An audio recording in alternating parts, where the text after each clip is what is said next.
State Kirchhoff laws of an electrical network. इसको पहला part मान लें। पहला लॉ है at a junction algebraic sum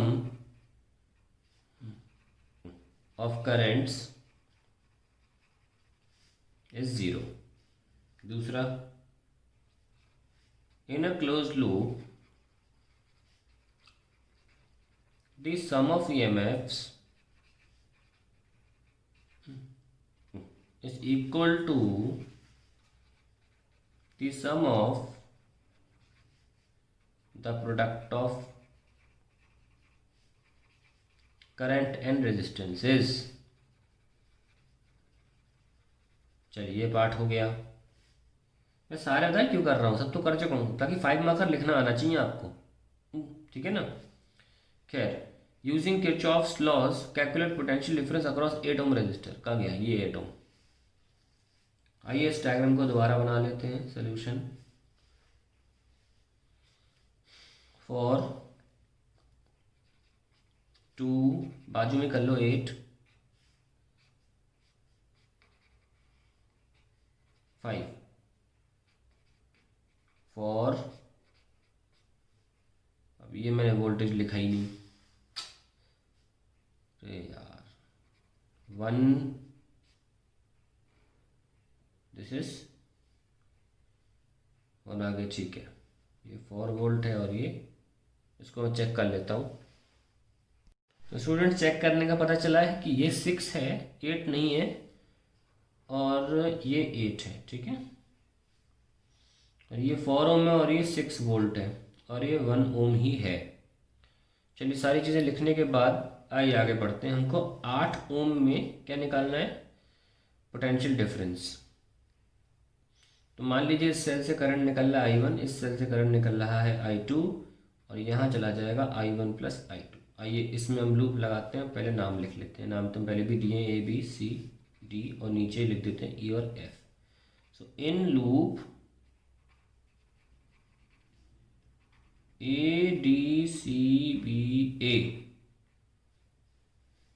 we have 4 is equals to 6 plus 2 8, 8I1 plus 8I1 plus I2, so I'll get 4 equals to 16I1 plus 8I2।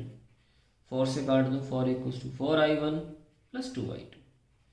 ये हमारा पहला statement आ गया। अब ऐसे ही चला लूँ, जैसा करंट होता है वैसे चला लिया करो।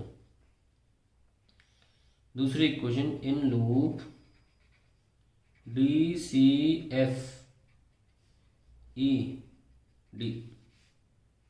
इस तरीके से चल रहे हैं ना। देखो एक इस लूप में तो 6 ही है ना, 6 is equals to 1I2 plus 4I1, 4I2, इसको साथ में ले लेना चाहिए था, 4 प्लस 1 ध्यान नहीं दिया, 1 प्लस 4 5 पहले ले लेते हैं, मैं भी ले लो, 5I2 plus 8 times of I1 plus I2, ये सेम रहेगा, ठीक है। Now we have 6 is equals to 8 plus 8I1 plus 8 plus 5 13I2। This is the second equation. अब सॉल्व कर लेते हैं। 4I1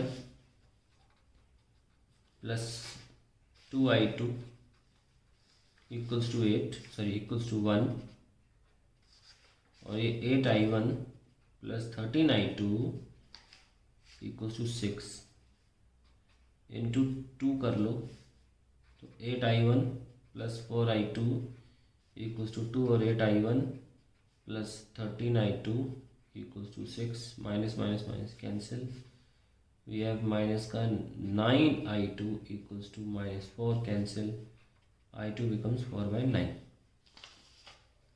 I1 क्या आ जाएगा, किसी इक्वेशन में लगा लीजिए, इस वाली में लगा लेते हैं। So I get I1 equals to 1 minus 2I2 divided by 4।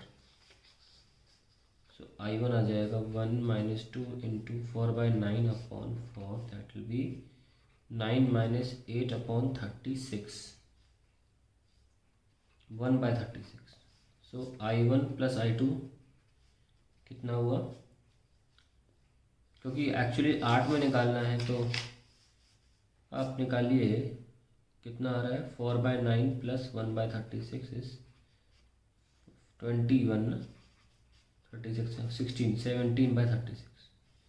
और फाइनली वोल्टेज कितना है, I1 plus I2 into R, that is 17/36 into 8। So that will B 17, 4 2 ज़ा 4 9 ज़ा 34/9 volt. That is the final answer ना। इसका एक सिंपल जुगाड़ भी था, मैंने करता रहा ताकि आप ये भी समझ जाएं कि करंट कैसे सारे निकालने चाहिए। सिंपल जुगाड़ ये था, अगर सवाल को ही सॉल्व करने का उद्देश्य है केवल, तो जैसे ही आपका I2 आया आपका आंसर तुरंत सॉल्व हो चुका था। I2 आया था 4/9। वजह यह है कि जो वोल्टेज इस ब्रांच में होगा वही वोल्टेज इस ब्रांच में होगा, वही वोल्टेज इस ब्रांच में होगा।